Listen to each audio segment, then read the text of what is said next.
depois eu ainda eu faço aqui no capítulo 2, aquilo que é chamado dentro da teologia de exegese do texto. O que seria, para quem não tem familiaridade, nossos amigos ouvintes aí?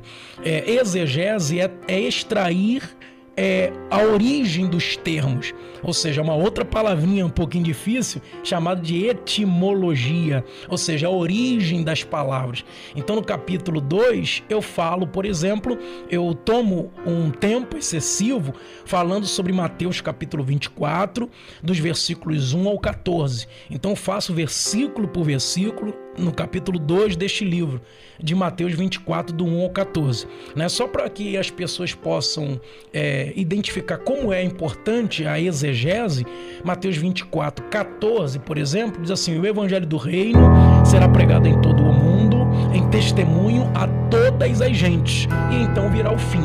Aí primeiro nós temos que entender que mundo será este que o evangelho do reino será pregado. Tem 3 pontos importantes aqui. Primeiro, o evangelho do reino, no nosso ponto de vista, baseado no que nós estudamos, não tem diferenciação alguma entre o evangelho da graça. O evangelho do reino e o evangelho da graça é o mesmo evangelho. João o Batista pregava o evangelho do reino, né? Jesus chegou pregando o evangelho do reino.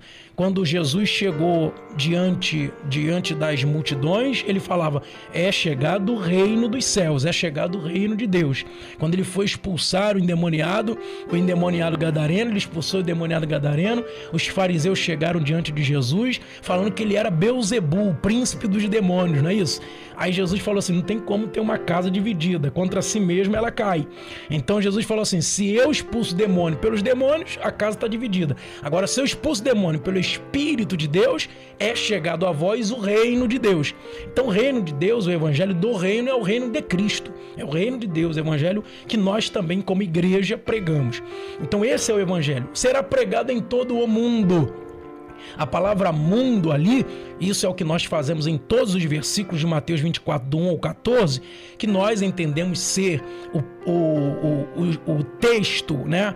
O fragmento do texto de Mateus 24 que diz respeito à nossa perspectiva escatológica. Ainda tem isso, né? A nossa perspectiva escatológica. A nossa perspectiva escatológica é pré-milenista, pré-tribulacionista.